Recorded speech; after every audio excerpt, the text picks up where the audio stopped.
ਦਿਲ ਦਾ ਨਹੀਂ ਮਾੜਾ ਤੇਰਾ ਸਿੱਧੂ ਮੂਸੇ ਵਾਲਾ ਰੈਕੜ ਹੀ ਬਣੇ ਕੰਮ ਹੁਣ ਤੈਂ ਜੋ ਕਰੇ ਨੇ ਮੁੱਕਣੇ ਦੇ ਬਾਅਦ ਵੀ ਮੈਂ ਰੈਸਟ ਨ ਪਾਵਾਂ ਯਾਰਾਂ ਦੀ ਤੂੰ ਗੱਲ ਛੱਡ ਐਂਟੀ ਸਾਡੇ ਫੈਨ। सो हेलो गाइस, कैसे हैं आप सब लोग। Welcome back to our channel Rajni and Mohit reactions. Guys मेरा नाम है मोहित और मेरे साथ ज्वाइन कर रहे हैं मेरी मम्मी। मैं हूँ रजनी। कैसे हैं आप? हाँ जी गाइस मैं उम्मीद करता हूँ आप सब खुश होंगे और अपनी फैमिली के साथ एंजॉय कर रहे होंगे। और मैं भगवान से यही दुआ करता हूँ कि भगवान आपको और आपकी फैमिली को खुशियाँ दे, अच्छी हेल्थ दे और आप जिंदगी में जो भी काम करें उसमें आपको बहुत ज़्यादा तरक्की मिले, बहुत ज़्यादा सक्सेस मिले। सो गाइस आज हम एक वीडियो पे रिएक्शन देने जा रहे हैं। तो वीडियो पे रिएक्शन देने से पहले मैं आपको वीडियो का टाइटल बता देता हूँ। सो गाइस जो आज की वीडियो का टाइटल है वो है Jangnama legend who wrote his own story series of interview Sidhu Moosewala. So guys basically हमने ना ये जो जंगनामा वीडियो है इसके हमने पहले 2 पार्ट ऑलरेडी बना लिए हैं। तो ये 1 घंटे और 4 मिनट की वीडियो थी, तो दो पार्ट हमने ऑलरेडी कवर कर चुके हैं इसके, और आज हम इसका 3rd पार्ट बनाने जा रहे हैं।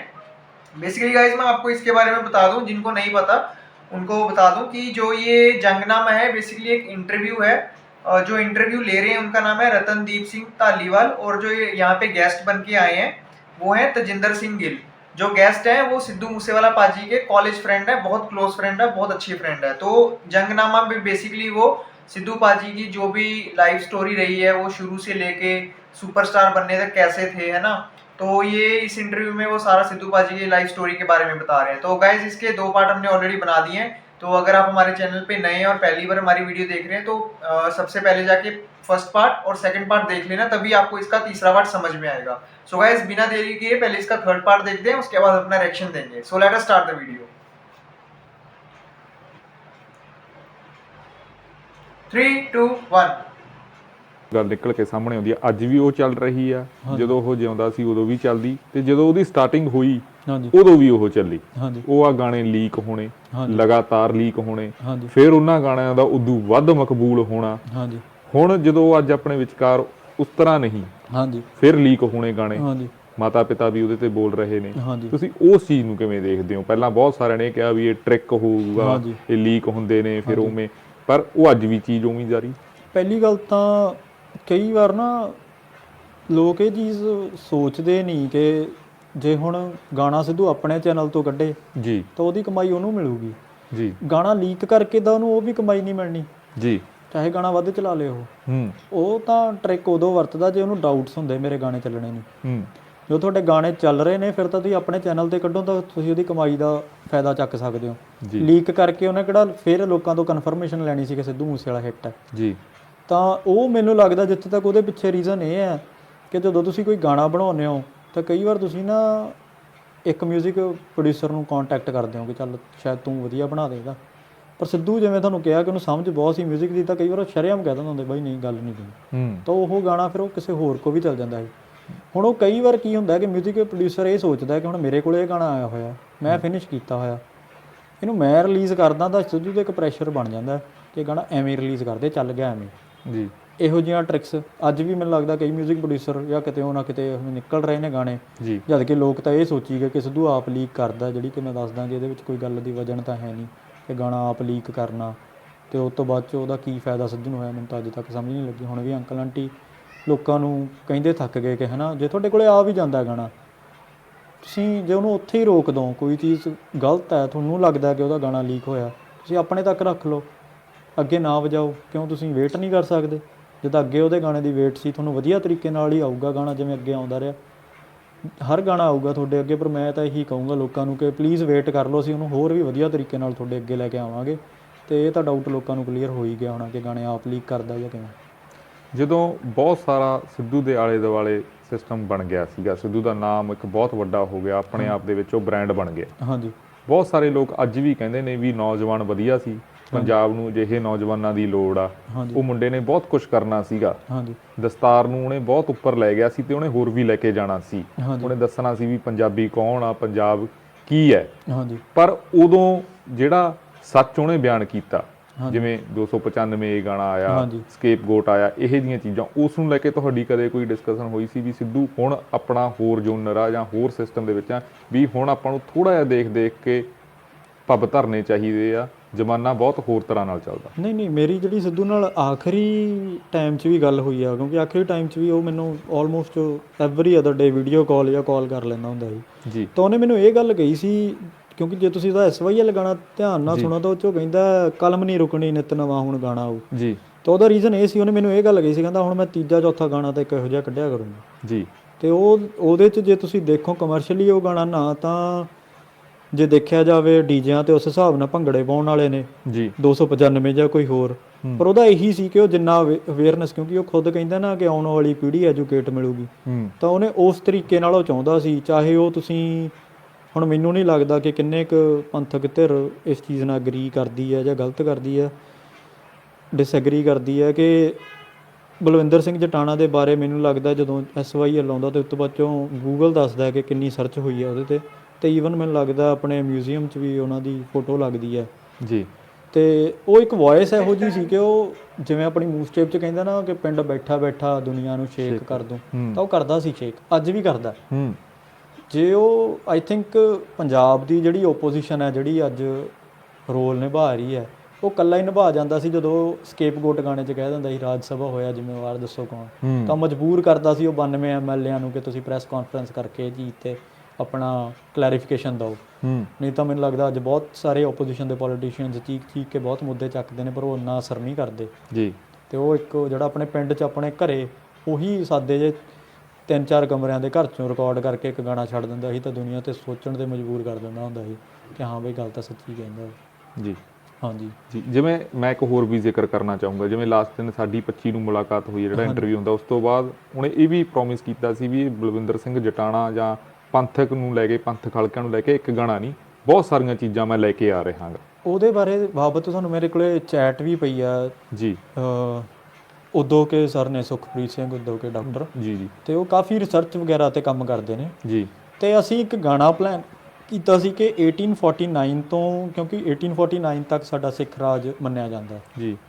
ਉਸ ਤੋਂ ਬਾਅਦ ਚੋਂ ਸਾਡੀ ਜੋ ਸਟਰਗਲ ਸਿੱਖ ਰਾਜ ਨਾਲ ਗੱਦਾਰੀਆਂ ਕਿਹਨੇ ਕਿਸ ਟਾਈਮ ਤੇ ਕਿਹੋ ਜੀ ਰੋਲ ਅਦਾ ਕੀਤਾ, ਉਦੋਂ ਉਹ ਇੱਕ ਗਾਣੇ 'ਚ ਪਰੋਣਾ ਚਾਹੁੰਦਾ ਸੀ ਤੇ ਦੱਸਣਾ ਚਾਹੁੰਦਾ ਸੀ ਕਿ ਹਨਾ ਕਿ ਕਿੱਥੇ ਸਾਡੇ ਨਾਲ ਕਿਹਨੇ ਕੀ ਕੀਤਾ। ਪਰ ਉਹ ਕੋਈ ਵੀ ਚੀਜ਼, ਕਿਉਂਕਿ ਐਡੀ ਵੱਡੀ ਸੈਲੀਬ੍ਰਿਟੀ ਸੀ, ਉਹ ਕੋਈ ਵੀ ਚੀਜ਼ ਐਵੇਂ ਨਹੀਂ ਕਹਿ ਦੇਣਾ ਚਾਹੁੰਦਾ ਸੀ। ਜਿਵੇਂ ਨਾ ਲੋਕੀ ਫੇਰ ਉਹਦੀ ਗੱਲ ਨੂੰ ਉਹ ਕਹਿੰਦਾ ਹੁੰਦਾ ਸੀ ਨਾ, ਫੇਮ ਮੇਰੇ ਬੈੱਡ ਤੇ ਆਰਾਮ ਕਰੇ ਸੋਹਣੀਏ, ਤੇ ਉਹਦੇ ਨਾਲ ਤਾਂ ਮੈਨੂੰ ਲੱਗਦਾ SYL ਤੇ ਵੀ ਦੇਖ ਲਓ ਕੰਟਰੋਵਰਸੀ ਜੁੜੀ ਹੈ, ਜਦ ਕਿ ਲੋਕੀ ਉਹਨੂੰ ਕਹਿੰਦੇ ਸੀ ਇਹ ਕੰਟਰੋਵਰਸੀਆਂ ਖੁਦ ਕਰਦਾ। ਉਹਦੇ ਜਾਣ ਤੋਂ ਬਾਅਦ ਵੀ SYL ਤੇ ਕੰਟਰੋਵਰਸੀ ਬਹੁਤ ਹੋਈ ਹੈ ਕੁਦਰਤੀ। ਉਹਦੇ ਨਾਲ ਨਾ ਉਹ ਕਹਿੰਦਾ ਹੁੰਦਾ ਸੀ ਕਿ 100 ਕਿਲੋਮੀਟਰ ਦੂਰ ਤੋਂ ਵੀ ਆ ਕੇ ਬੰਦਾ ਵਿੱਚ ਵੱਜਦਾ ਕਿ ਹਾਂ ਵੀ ਕੰਟਰੋਵਰਸੀ ਕਰੀਏ। ਤੇ ਉਸ ਤਰੀਕੇ ਨਾਲ ਮੇਰੇ ਹਿਸਾਬ ਨਾਲ ਅਸੀਂ ਪਲਾਨ ਕਰ ਰਹੇ ਸੀ ਉਹਦੇ ਨਾਲ, ਕਿ ਉਹ ਚਾਹੁੰਦਾ ਸੀ ਕਿ ਮੈਂ ਕੰਟਰੋਵਰਸੀ ਨਾ ਕਰਾਂ, ਇੱਕ ਵਧੀਆ ਤਰੀਕੇ ਨਾਲ ਗਾਣਾ ਲਿਖਾਂ ਫੈਕਟਸ ਦੇ ਨਾਲ ਜੀ। ਤਾਂ ਮੈਂ ਸੁਖਪ੍ਰੀਤ ਉਦੋਕੇ ਨੂੰ ਸਰ ਨੂੰ ਟੈਕਸਟ ਵੀ ਕੀਤਾ ਸੀ ਇਹਦੇ ਬਾਬਤ। ਸ਼ਾਇਦ ਸਾਡਾ ਉਹ ਕੰਟੈਕਟ ਉਹਨਾਂ ਦਿਨਾਂ 'ਚ ਨਹੀਂ ਬਣ ਪਾਇਆ, ਮੇਰੇ ਕੋਲੇ ਟੈਕਸਟ ਪਏ ਨੇ ਉਹਨਾਂ ਨਾਲ ਗੱਲ ਕੀਤੀ ਹੋਈ ਜੀ। ਤੇ ਮਤਲਬ ਇੰਨਾ ਸੁਹਿਰਦ ਸੀ ਉਹ ਇਸ ਚੀਜ਼ ਲਈ, ਇਹ ਨਹੀਂ ਕਿ ਵੈਸੇ ਹੀ ਸਿਰਫ, ਨਹੀਂ ਤਾਂ ਜ਼ਿਆਦਾਤਰ ਸਿੰਗਰਸ ਅੱਜ ਦੇ ਟਾਈਮ 'ਚ ਕੀ ਕਰਦੇ ਨੇ, ਜੇ ਉਹਨਾਂ ਨਾਲ ਇਮੇਜ ਥੋੜ੍ਹੀ ਜਿਹੀ ਖਰਾਬ ਹੋਣ ਲੱਗ ਪਏ ਤਾਂ ਇੱਕ ਧਾਰਮਿਕ ਗਾਣਾ ਛੱਡ ਕੇ ਜਾਂ ਇੱਕ ਥੋੜ੍ਹਾ ਜਿਹਾ ਫੀਲਿੰਗ ਜਿਹੀ ਵਾਲਾ ਗਾਣਾ ਛੱਡ ਕੇ ਲੋਕਾਂ ਨੂੰ ਆਪਣੇ ਨਾਲ ਜੋੜ ਕੇ ਕਲੀਅਰ ਕਰਨ ਦੀ ਕੋਸ਼ਿਸ਼ ਕਰਦੇ ਨੇ। ਤੇ ਅੱਜ ਦੇ ਦਿਨ ਉਹਦਾ 2 ਸਾਲ ਪਹਿਲਾਂ ਪੰਜਾਬ ਗਾਣਾ ਆਇਆ ਸੀ ਤੇ ਉਸ ਤੋਂ ਬਾਅਦ ਚੋਂ ਹਰੀ ਸਿੰਘ ਨਲਵਾ ਉਹ ਕਦੇ ਵੀ ਛੱਡ ਸਕਦਾ ਸੀ ਜਦੋਂ ਉਹਦੀਆਂ ਕੰਟਰੋਵਰਸੀਜ਼ ਹੋਈਆਂ। ਉਹਦਾ ਡ੍ਰੀਮ ਪ੍ਰੋਜੈਕਟ ਸੀ ਤੇ ਉਹ ਦੇਖੋ ਬਾਅਦ 'ਚ ਆਇਆ ਬਿਲਕੁਲ। ਤੇ ਉਹਨੂੰ ਨਹੀਂ ਤਾਂ ਉਹਦੇ ਇਦਾਂ ਦੀਆਂ ਚੀਜ਼ਾਂ ਨੂੰ ਉਹ ਲੱਗਾ ਰਹਿੰਦਾ ਸੀ, ਉਹਨੇ ਕੋਈ ਵੀ ਚੀਜ਼ ਕਹਿਣੀ ਇੰਟਰਵਿਊ 'ਚ। ਈਵਨ ਤੁਸੀਂ ਜੇ ਉਹਦਾ ਮਾਨਸਾ 'ਚ ਜਦੋਂ ਉਹਨੇ ਇਕੱਠ ਕੀਤਾ ਸੀ ਕਿਸਾਨ ਅੰਦੋਲਨ ਟਾਈਮ, ਤੇ ਉਦੋਂ ਉਹਨੇ ਚਿੱਟਾ ਕੁੜਤਾ ਪਜਾਮਾ ਤੇ ਕਾਲਾ ਪਰਨਾ ਬੰਨਿਆ ਸੀ, ਤੇ ਮੈਨੂੰ ਲੱਗਦਾ ਉਹ one of the only ਫਿਊ singers ਹੋਊਗਾ ਜਿਹਨੇ ਐਜੂਕੇਟ ਕਰਨ ਦੀ ਕੋਸ਼ਿਸ਼ ਕੀਤੀ ਸੀ ਉਸ ਦਿਨ ਸਪੀਚ 'ਚ ਕਿ ਬਿੱਲ ਕੀ ਨੇ। ਤੁਸੀਂ YouTube ਤੇ ਜਾ ਕੇ ਸਰਚ ਕਰ ਸਕਦੇ ਹੋ ਕਿ ਉਹ ਬੰਦਾ ਬਿੱਲ ਬਾਰੇ ਦੱਸ ਰਿਹਾ। ਨਹੀਂ ਤਾਂ ਜ਼ਿਆਦਾਤਰ ਸਿੰਗਰ ਤਾਂ ਇਹ ਕਹਿੰਦੇ ਸੀ ਅਸੀਂ ਆਹ ਚੱਕ ਦਾਂਗੇ, ਅਸੀਂ ਉਹ ਰੱਖ ਦਾਂਗੇ, ਐਂ ਕਰ ਲਓ, ਬਾਰਡਰ ਚੱਕ ਦਿਓ, ਉਹ ਕਰ ਦਿਓ, ਐਵੇਂ ਕਰ ਦਿਓ। ਉਹਨੇ ਲੋਕਾਂ ਨੂੰ ਐਜੂਕੇਟ ਕਰਨ ਦੀ ਕੋਸ਼ਿਸ਼ ਕੀਤੀ ਹੈ।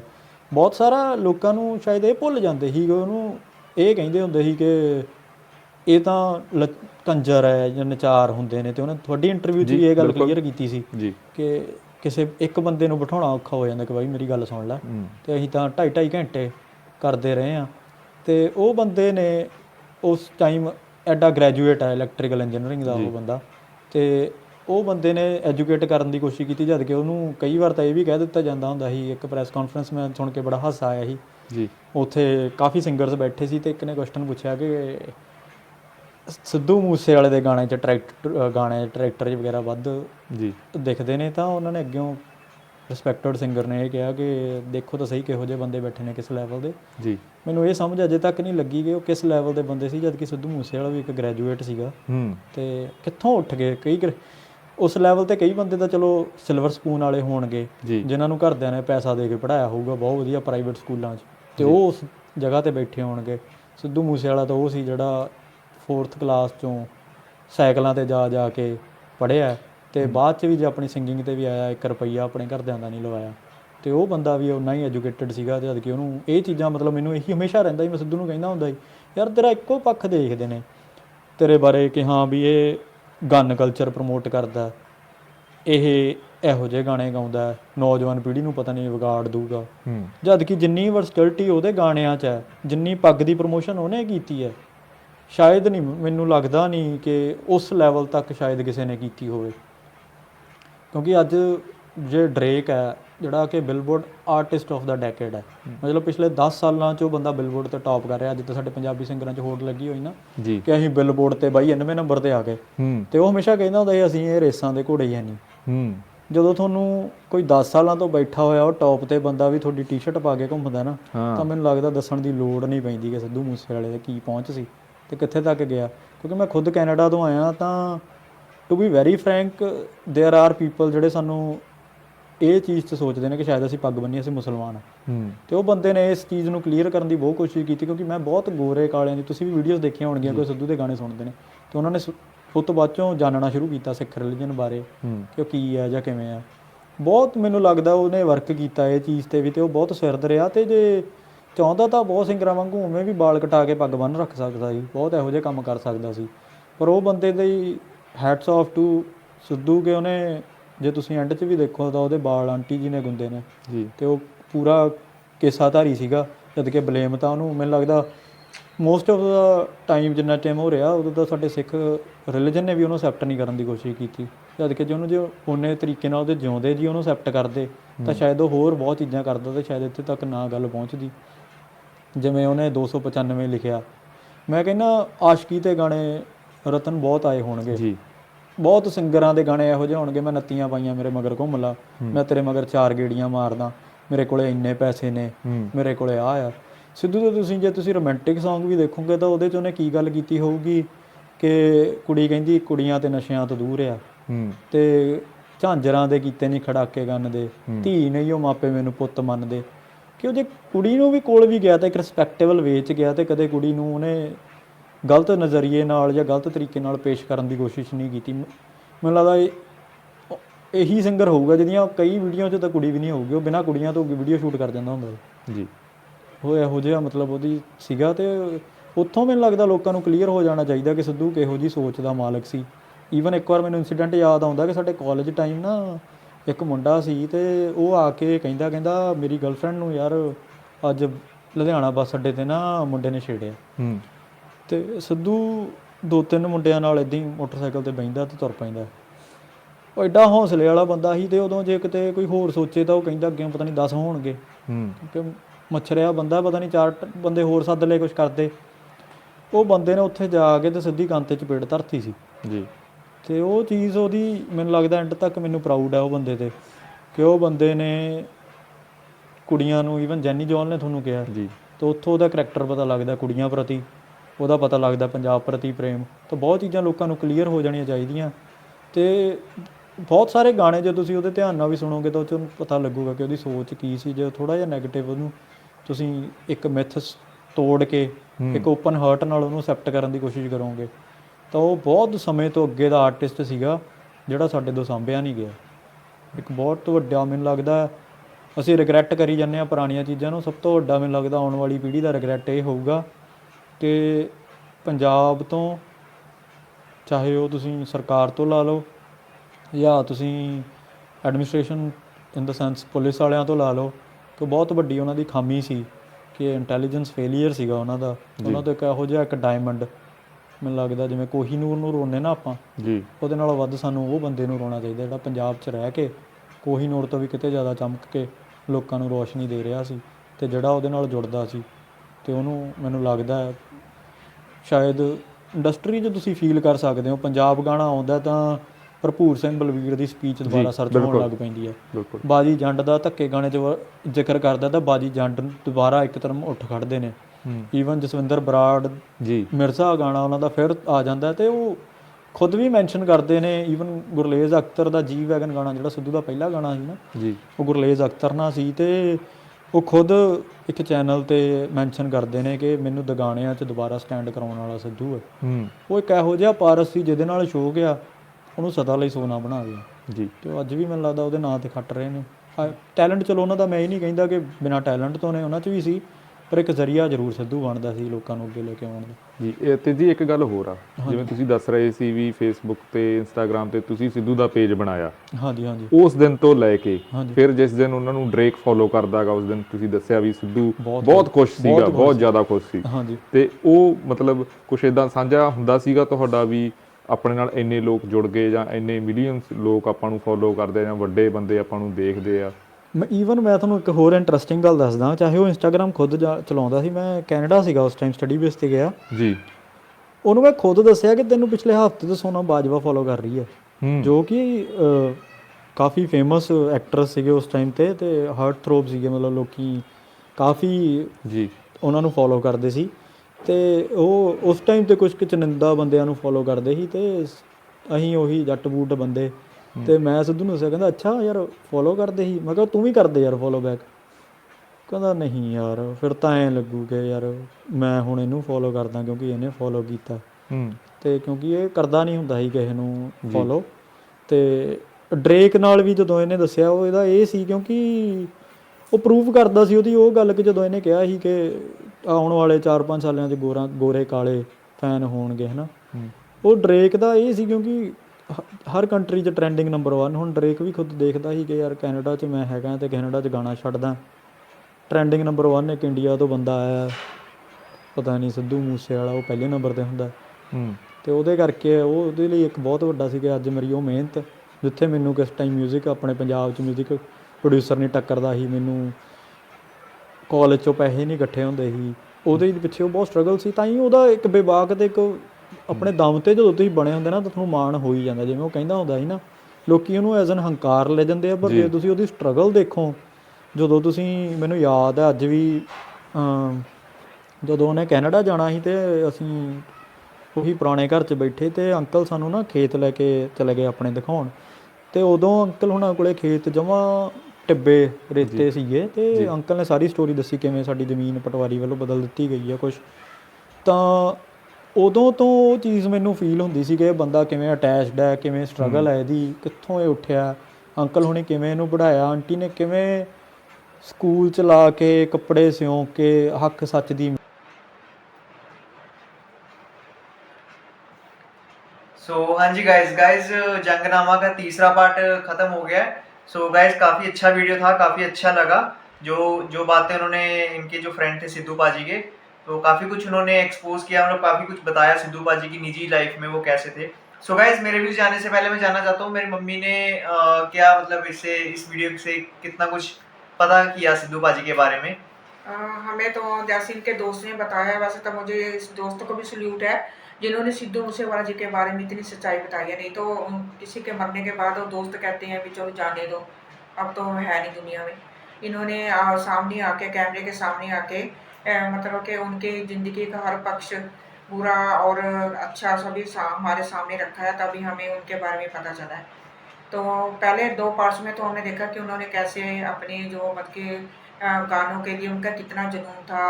कॉलेज टाइम में वो गाने गाते थे, आगे जाके गाने बेचते थे, किसी म्यूजिक डायरेक्टर से मतलब कि कॉन्टैक्ट करने के लिए, मतलब कि पैसे अपने गाने बेचकर पैसे कमाते थे कि कहीं में मतलब कि थोड़ा सा मतलब कॉन्टैक्ट हो जाए।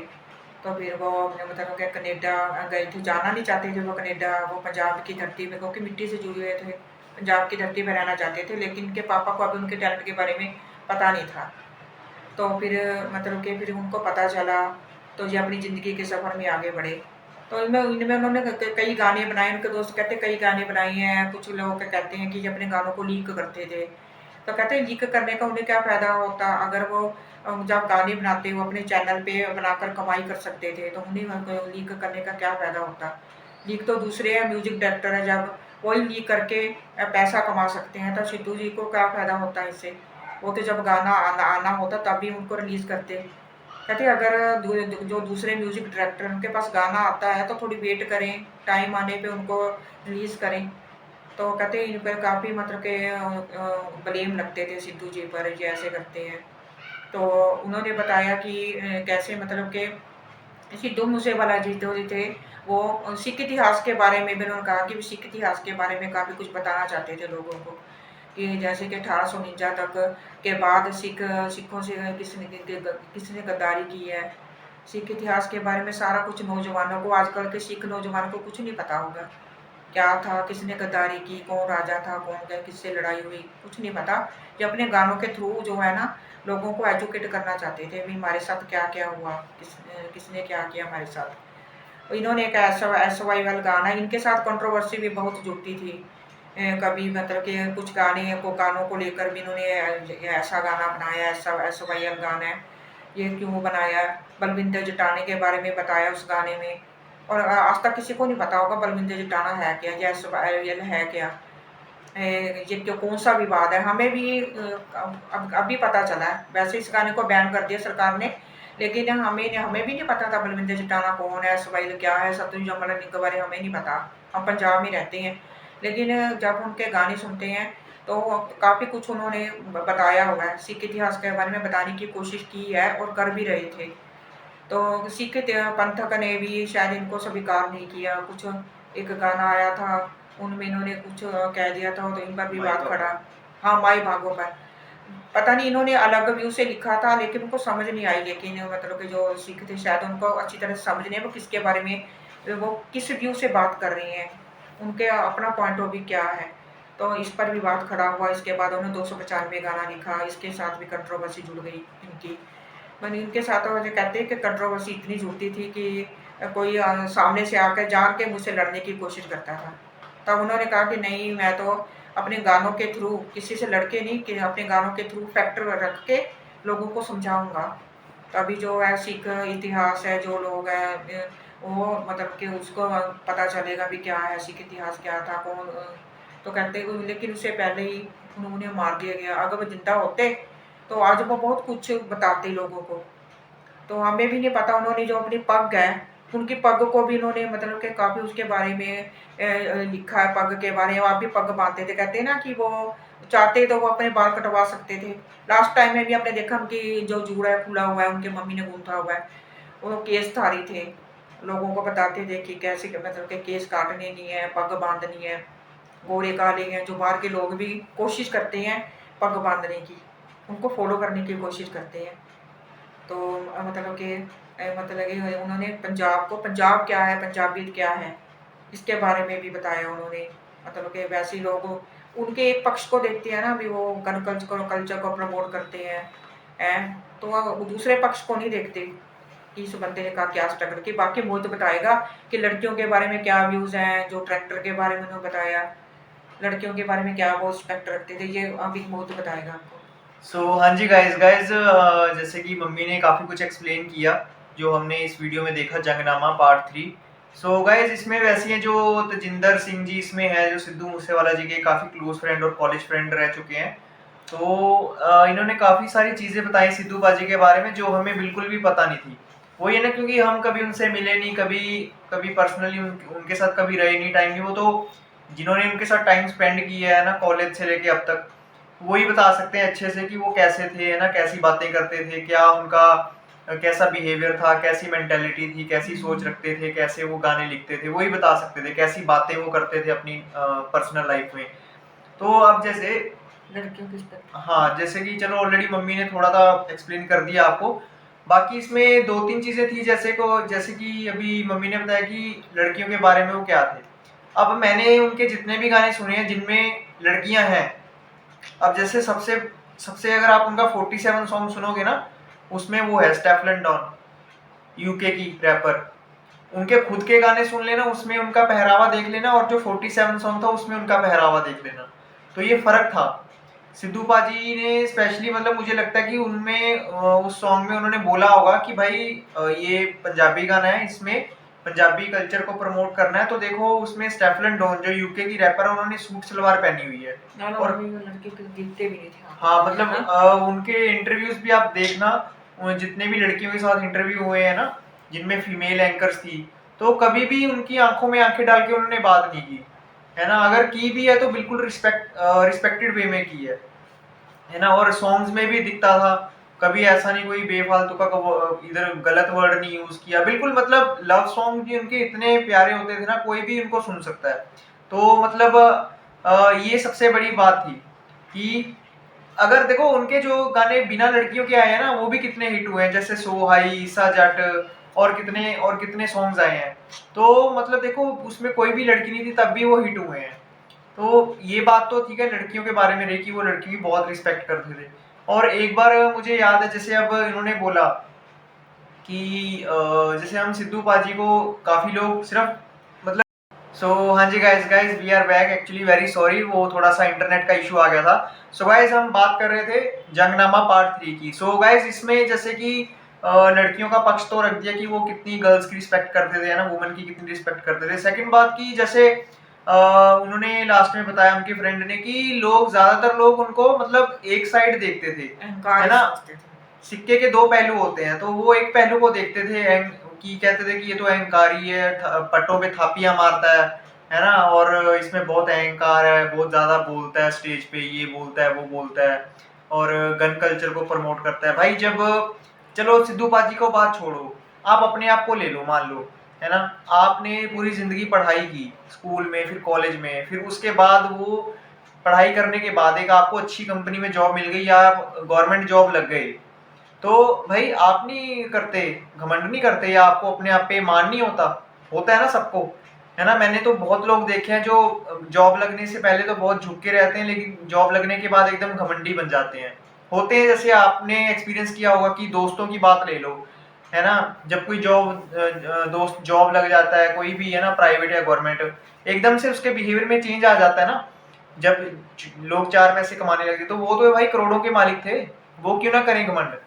घमंड नहीं था, वो मान होता है अपने आप के कि एक छोटा सा घर जहाँ पे 2-3 कमरे, आपने देखा होगा उनका पुराना घर, जो भी उनके फैन है, वहां से उठ के अकेले स्ट्रगल करना, है ना, गाने गाना, उनको बेचना, कितनी उनको लोग ताने मारते थे, तेरी शक्ल नहीं है ना, स्टेज से उनसे माइक छीन लेते थे। एक वीडियो ऐसी भी है जहाँ पे एक वो गाना गा रहे हैं, उनसे माइक छीना जा रहा है कि भाई बस तेरा टाइम हो गया। वो स्ट्रगल है ना, अब वो मतलब वो तो उनके माँ बाप या उनके जो क्लोज फ्रेंड्स हैं उनको पता है ना, अब वो जब अपने दम पे ऊपर आए तो क्यों ना करे भाई। वो मान था, उनका मान था, वह अहंकार और मान में फर्क होता है। आप नहीं करते या हम नहीं करते, या तो आप ना करो, आप बहुत हम्बल हो, 1-2 लाख रुपए आप कमा रहे हो या 50,000 आप महीने का कमा रहे हो, आप बहुत हम्बल हो, है ना, सबके साथ मतलब आराम से बात कर दो, फिर तो मैं मानूं कि भाई सिद्धू पाजी को नहीं करना चाहिए था। पहले भाई अपने अंदर झांक के तो देख लो। नहीं, अहंकार तो तभी करते ना, वो सभी को मिलते हैं, लोगों को मिलते थे अपने घर में, सेल्फी देते थे, तो अहंकार किसका हुआ है? किस बात का अहंकार है यार, मतलब एक छोटे से छोटे गरीब घर का इंसान भी उनके घर चला जाता था फोटो खिंचाने, उनसे मिलने, वो कभी मना नहीं करते थे, कभी नहीं मना करते थे। उनके घर में लाइन लगी रहती थी, हर दिन लाइन, आज भी लगी रहती है उनके जाने के बाद उनके मम्मी पापा से मिलने के लिए। तो घमंडी लोगों, मैंने तो एक बात सीखी, घमंडी लोगों से तो कोई बात करना मतलब चाहता नहीं है। कोई अच्छा इंसान होगा तभी हम उसके पास जाते हैं ना, उसकी जो अट्रैक्शन होती है, हम खुद खींचे जाते हैं उसकी तरफ। जब कोई इंसान हमें अच्छा लगता है, जब कोई हमें बुरा लगता है, घमंडी लगता है, हम कहते नहीं ये तो घमंडी है, इससे क्या बात करना, कहते हैं ना। और ड्रेक भी तुम बोलो। हाँ, ड्रेक भाई दुनिया का नंबर 1 सिंगर, जो कहते हैं कि 10 साल से बिलबोर्ड पे नंबर 1 पे है, 10 साल से। वो उन्होंने भी उनकी वो टी शर्ट पहनी हुई थी सिद्धू मूसेवाला, आपने देखा ही होगा वीडियोस में, है ना, उन्होंने भी ट्रिब्यूट दी। तो वही कह रहे हैं कि भी अगर ड्रेक उनकी टी शर्ट पहन रहा है सिद्धू पाजी की, तो उनका लेवल क्या था बताने की बात नहीं है उनको। भाई एक एक्चुअली बात पता है क्या है, हमारे देश में सिर्फ यही कमी है कि हम किसी को ऊपर जाता नहीं देख सकते। फिर जब कोई ऊपर चला जाता है, जैसे 2 दोस्त हैं या ये उसमें से एक कामयाब हो गया ना, तो दूसरा दोस्त मतलब कहने के लिए तो उसके सामने अच्छा बना रहेगा, लेकिन पीठ पीछे उसकी बदनामी करेगा, उसकी चुगलियां करेगा। भाई तू भी मेहनत कर ले, तेरे को किसने रोका है? उन्होंने मेहनत, तेरे दोस्त ने मेहनत की, वो जॉब लग गया, तू भी मेहनत कर ले, तू भी पढ़ाई कर ले, तू भी इंटरव्यू में पास हो जा, लग जा जॉब। नहीं, और कमियां तो होती हैं, अगर उनमें कुछ कमियां थी तो आप कमी वाली साइड में ना देखो। दूसरी आज इतने लोग रो रहे हैं कुछ अच्छाई देख के रो रहे होंगे। अब नहीं उनको गन कल्चर उसका नजर आ रहा। जीते जी उनको तंग कर देता। उन्होंने कोई गन से मारा है किसी को क्या? ये तो अपनी उनकी सोच है। वो तो वैसे शौक था, जैसे कारों का शौक है, मकान का शौक है, तो वैसे उन्होंने मारा थोड़ी। वो ऐसे ऐसे थोड़ी कहते थे गन को चलाओ और मार दो किसी को। वैसे वो उठाते थे अपनी सेल्फ, अपने डिफेंस के लिए उठा इन्होंने ली हुई थी, लाइसेंस था। ऐसे थोड़ी है हमें कह रहे थे कि तुम मारो किसी को। ये तो उन्होंने कभी नहीं किया, ना अहंकार किया। बस कंट्रोवर्सी उनके साथ जुड़ी रहती थी। उन्होंने कभी पीछा नहीं छोड़ा उनका। और हर आप देख लो, जो व्यक्ति ऊंचे लेवल पे पहुंचता है, चाहे राजनेता भी हो, उनके साथ भी कंट्रोवर्सी जुड़ जाती है। वो तो सिंगर थे। सभी के साथ जो ऊंचे लेवल के लोग हैं, सबके साथ कोई ना कोई कंट्रोवर्सी जुड़ी हुई है। तो फिर वो भी तो एक सिंगर ही थे ना। वही है ना, मतलब जो जिंदगी में आगे निकलेगा ना, उसकी मतलब कहते हैं ना कि परेशानियां साथ साथ चलेंगी। जितनी ऊपर आप जाओगे उतनी आपको आपके दुश्मन बनेंगे, उतनी आपके खिलाफ साजिशें रची जाएंगी। तो वही सिद्धू पाजी के साथ हुआ है। वो गलत नहीं थे, ठीक है, होंगे गलत, छोटी मोटी, कोई परफेक्ट थोड़ी है इस दुनिया में, तो होते होंगे। लेकिन अब आज अगर वो जिंदा होते, 1 साल हो गया, इस 1 साल में वो कहाँ पे ले जाते हमारे पंजाब को, कहाँ पे ले जाते 1 साल में। अगर 5 साल में इतना ले गए तो 1 साल तो बहुत है। जितना जिस लेवल पे वो आज पहुंच चुके थे ना, तो पिछले मई से लेके इस जून तक वो पंजाब को कहाँ ले जाते। उन्होंने कहा, उनके फ्रेंड कह रहे थे कि उन्होंने सिख राज पे, सिख मतलब जो कल्चर है, इतिहास है, उस पर और भी गाने लेके आने थे। जब उन्होंने कहा ना कि SYL के बाद मैं ऐसे 3-4 गानों के बाद एक गाना जरूर ऐसे लेके आऊंगा, जिसमें वो कहते हैं कि कलम निरुपणी नितनमा हूँ गाना हूँ, SYL में उन्होंने कहा था। तो इसी के बेस पे कहा था कि मतलब ऐसे गाने में और लेके आऊंगा जिससे लोग एजुकेट हों, लोगों को सच्चाई पता चले, है ना, और अपने अपने कल्चर के बारे में पता चले। बस यही मुझे लगता है कि ये चीज़ है ना कहीं किसी को अच्छी नहीं लगी उनकी। मतलब क्या गलत व्यू से, क्या पता उनका व्यू कुछ बताने को कुछ और रहा हो, हम गलत सोच रहे हो, हमें मिसअंडरस्टैंडिंग हो गई हो। तो क्या पता है वो क्या सोचते थे, क्या नहीं सोचते। हमने तो उनका पॉइंट ऑफ व्यू रखा कि वो गाने में क्या लिखना चाहते थे। बिल्कुल गाइस, और लास्ट में उन्होंने उनकी स्ट्रगल की बात की। जो कहते थे ना वो घमंडी हैं, बहुत थापियां मारते हैं, स्टेज पे बहुत बोलते हैं ना, बहुत बकबक, मतलब भाई वो बकबक नहीं होती। जब आप, मैंने ऑलरेडी कह दिया कि जब आप करते हो ना, पहले अपने आप को देखो कि आप 20-30-40 हज़ार की जॉब करने के बाद आपका बिहेवियर कैसा होता है। वो तो करोड़ों के मालिक थे।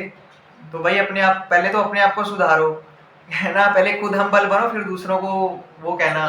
तो कहते हैं ना, दूसरों को एडवाइस फिर देना। जब आप खुद वैसे बन जाओ ना, फिर अच्छे लगते हो बातें बोलते। नहीं तो आप खुद घर पे बैठ के घमंडी और दूसरों को लेक्चर दे रहे हो, वो अच्छी नहीं बात नहीं है। मैं कहता हूँ आज के ज़माने में कोई लड़का अपने माँ बाप को घर लेके दिखा दे, है वही तो है ना। जो ठीक है गाइस, बाकी उनके स्ट्रगल के बारे में वो ये ना कि वही बता रहा हूँ कि उन्होंने कहाँ से स्ट्रगल किया। उनके पापा बोलते हैं कि उनकी मम्मी ने प्राइवेट स्कूल में जॉब करके उनको भेजा है ना, कितना स्ट्रगल किया। और उनके पापा के खेत थे, तो पहले वो फायर डिपार्टमेंट में जॉब करते थे, फिर खेतों में काम करते थे, और सिद्धू बाजी भी उनके साथ काम करते थे। तो भाई देखो, स्ट्रगल होती है भाई, स्ट्रगल, जब स्ट्रगल से कोई इंसान आगे जाता है ना, तो उसमें ऑब्वियसली थोड़ा सा घमंड आ जाता है, और वो घमंड करना बुरी बात नहीं है। मान हुआ है, मतलब कि प्राउड था, घमंड नहीं था। घमंडी इंसान तो बुलाता नहीं किसी दूसरे को, लेकिन वो तो सबको बुलाते थे, सेल्फी देते थे, बच्चों के साथ मिलते थे, वो प्राउड करते थे। हो जाता है, सबको हो जाता है, जब कोई ऊंचे लेवल पर थोड़ा मोटा तो हो ही जाता है। अब तो चलो वो चले गए हैं। बस गाइस वीडियो को एंड करते हैं। बस आपसे यही रिक्वेस्ट है, जो भी सिद्धू बाजी के सच्चे फैंस हैं, दिल से उनको प्यार करते हैं, बस उनके जस्टिस के लिए आगे आए, उनके माँ बाप को, उनके पेरेंट्स को सपोर्ट करें। जैसे कि वो आज भी धक्के खा रहे हैं इधर उधर, है ना, वो अच्छा नहीं लग रहा है 1 साल के बाद भी। तो आप क्योंकि उनका सहारा हम जैसे लोग हैं, तो आए, आगे आए, उनके माँ बाप को सहारा दे। अगर नहीं आ सकते, आप दूर रहते उनके घर से, है ना, किसी और स्टेट में रहते हो, तो नहीं जा सकते किसी वजह से, या मनी प्रॉब्लम है, कुछ भी है, ट्रैवलिंग नहीं कर सकते, तो घर पे बैठ के भगवान से दुआ करते हैं सच्चे दिल से कि हे भगवान, आप उनको, उनके लिए कुछ करें, जस्टिस के लिए आप आएँ, और उनके माँ बाप को थोड़ा सा आप सुकून दें, ताकि वो अपने आगे आने वाली जो जिंदगी बची है उनकी, वो सुकून से, खुशी से जी पाए। सिद्धू मूसेवाला की आत्मा को भी शांति नहीं मिली होगी जब तक इंसाफ नहीं मिल जाता, क्योंकि वो अपने माँ बाप से कितना प्यार करते थे। अगर उनके माँ बाप धक्के खा रहे हैं तो वो ऊपर कैसे खुश होंगे, है ना, वो अपने माँ बाप से इतना प्यार करते थे। तो वही बात है गाइस। तो बस यही है कि बस उनके माँ बाप के लिए भी दुआ करें, उनके जस्टिस के लिए दुआ करें, है ना। तो गाइज वीडियो को एंड करते हैं, काफी लंबी हो गई है। सो अगर आप हमारे चैनल पे नए हैं गाइज और पहली बार हमारी वीडियो देख रहे हैं तो हमारे चैनल को सब्सक्राइब करना, अगर वीडियो अच्छी लगती है तो कमेंट करना, शेयर करना, लाइक करना, और कुछ बुरा लगता है, कुछ हमारी बात या कुछ हमारी वीडियो में कमी दिखती है तो वो भी जरूर बताया करें ताकि हम उसको इम्प्रूव कर पाए नेक्स्ट टाइम। तो ठीक है गाइज, फिर नेक्स्ट टाइम किसी नई वीडियो पे रिएक्शन देंगे। टिल देन आप भी अपना ध्यान रखें और खुश रहें, हंसते रहें, मुस्कुराते रहें। Bye bye.